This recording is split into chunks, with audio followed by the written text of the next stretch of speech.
Zuber, author of One Rental at a Time, which of course you can get on Amazon or Audible.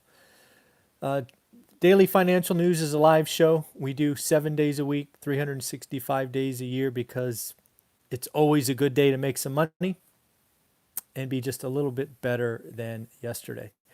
Before we get started with the daily financial news, I need to let you know about a couple of things going on in the one rental at a time world. First and foremost, April Crossley's videos on how to raise private money are loaded. She was gracious enough to give us an hour of her time, really divided up over 3 different videos. She first starts with her story and the day that she fired Morgan Stanley.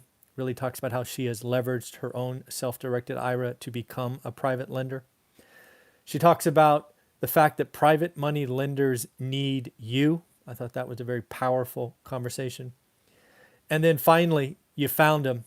Now what, right? You found someone who had money. Now what? So again, hopefully you know by now, April Crossley is one of those investors you should be following. She does have a YouTube channel. She's been on my show many, many times, and she's doing amazing things. So again, she gave us some time. If you're one of my students in my course, How to Get Started One Rental at a Time, those 3 videos just went live this morning. I got them yesterday loaded, and they are now live. So you have some more material in the brand new section of how to raise private money. Please enjoy. Realize we still have some more content coming from Jonathan Twombly, Anna Kelly, Bill Allen, and many, many more. So we are going to keep loading you up with more material. If you want to take advantage of 2021, you need to learn your market. You need to understand average. You need to do the work. And now I'm adding material on how to raise money. So do yourself a favor, buy the course now before I raise the price. Also, if you're going to buy the course, you might as well join the Facebook group. The Facebook group is called One Rental at a Time Works. It is free, doesn't cost you anything extra. So enjoy. So a couple of real quick things. We are going to go through earnings first, right? This is a financial show, bunch of earnings. First, the ones I were looking at that I've talked about earlier. I think I talked about them on Sunday. CVS, as expected, they beat top and bottom. I actually see more upside for CVS. It does seem like CVS and Walgreens are going to have kind of the wind at their back, both for testing and vaccinations, right? They seem to, at least logically speaking, being a good place to eventually, do a lion's share of the heavy lifting. In addition, AutoNation was talked about on Sunday. As expected, they beat top and bottom as well. Demand remains high, right? We're seeing new cars being kind of ratcheted back because of all these chip issues. So used cars are getting more and more, and people are taking care of their cars longer. So again, AutoNation and CVS are 2 companies I looked at, but there were more. Palantir Technologies, this is a company that went public, I believe, last year. They are also the company we talked about. They gave the middle finger to Palo Alto, California, and the Bay Area, and moved to Denver right before they went public to save on taxes. Looks like they beat on the top line, but missed pretty substantially on the bottom line. What I thought was interesting is they are big deal dependent. So I worked in technology for better part of 25 years, had quota, all of that stuff. I've never seen a company this so far skewed to big deals.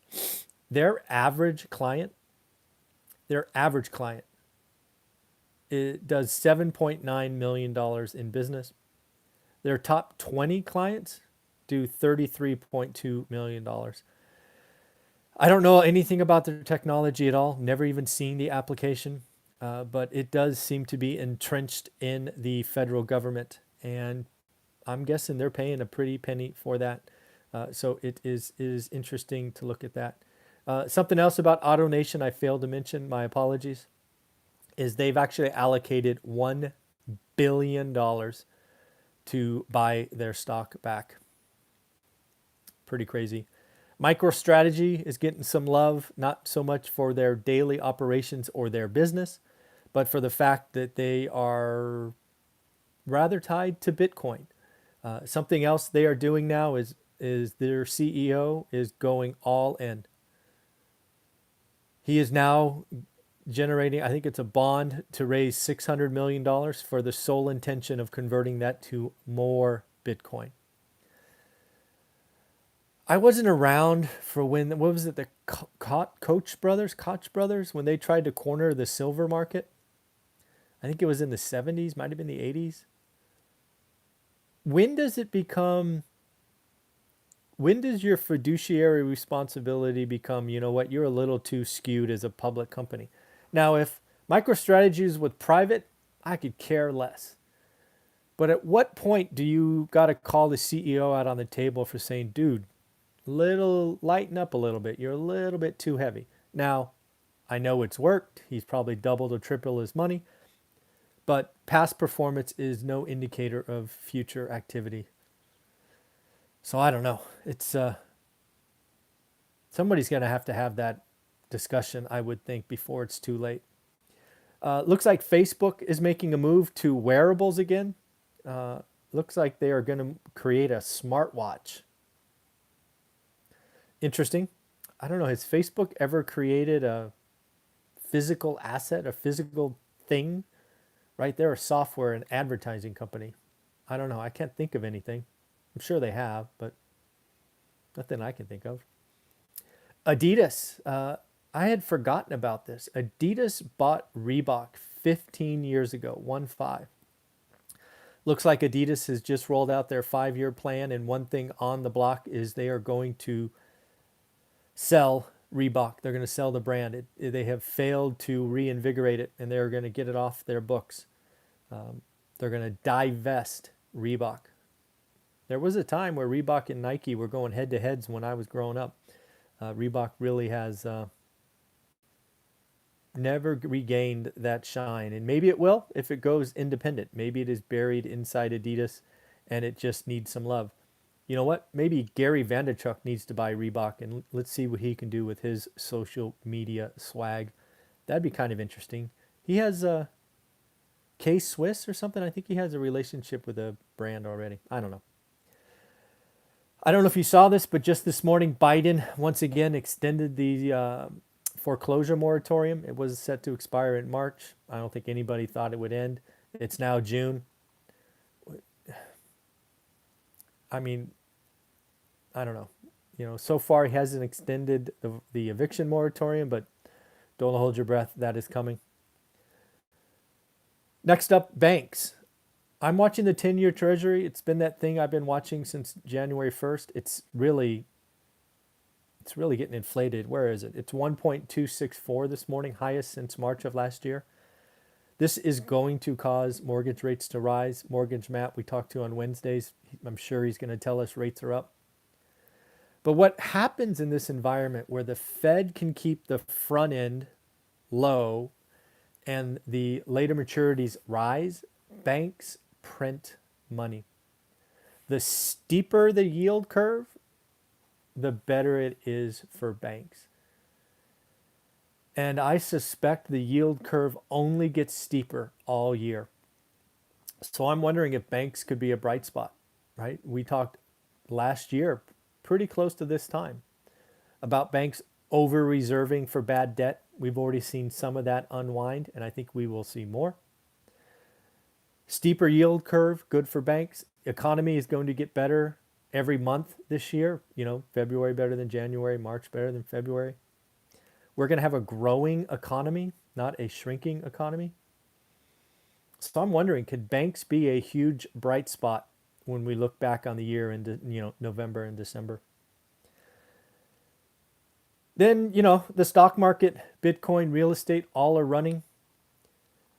There's very little reason to be bearish, which is actually concerning. There's general agreement that the economy gets better from here. Lots more stimulus coming. Infrastructure stimulus coming. But what's going to happen to rates, taxes? What's going to be the hangover from all of this spending? When does it show up? This we're going to have to watch this. This is going to be interesting. And then lastly for me, as it always is on this channel, it's the consumer. The consumer is the person to watch. Right now, there's about $2.4 trillion sitting on the sidelines. About 1.3 of that is excess or more than usual. The consumer is going to drive 2021. Speed, peak, all of that. We're going to have to pay attention. I think the consumer is tired. I think the consumer wants to smile. I think we're taught that when consumers spend, right, they do an extra nice thing. But I'm starting to wonder, where do we go in 2023, 2024, 2025? I'm looking for, when does the hangover kick in? These are the questions I'm asking myself. Remember, if you've ever thought about raising private money, we've just loaded 3 videos from April Crosley in the course. We've got more coming. I think it's a good time to really understand your market. I think the 30-year mortgage is going to be higher this time next year than now. I think single-family homes is the place to be. Had a conversation with Greg yesterday about the differences in 06 and 20. Take a look at that.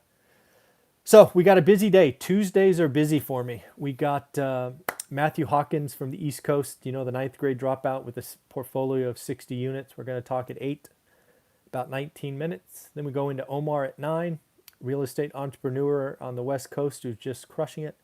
And I got a special guest coming on at 10 o'clock as well. So today's a busy day. All right, everybody, take care of yourself. Have a wonderful day. Remember, it's a great day to make some money and be a little bit better than yesterday. Bye-bye.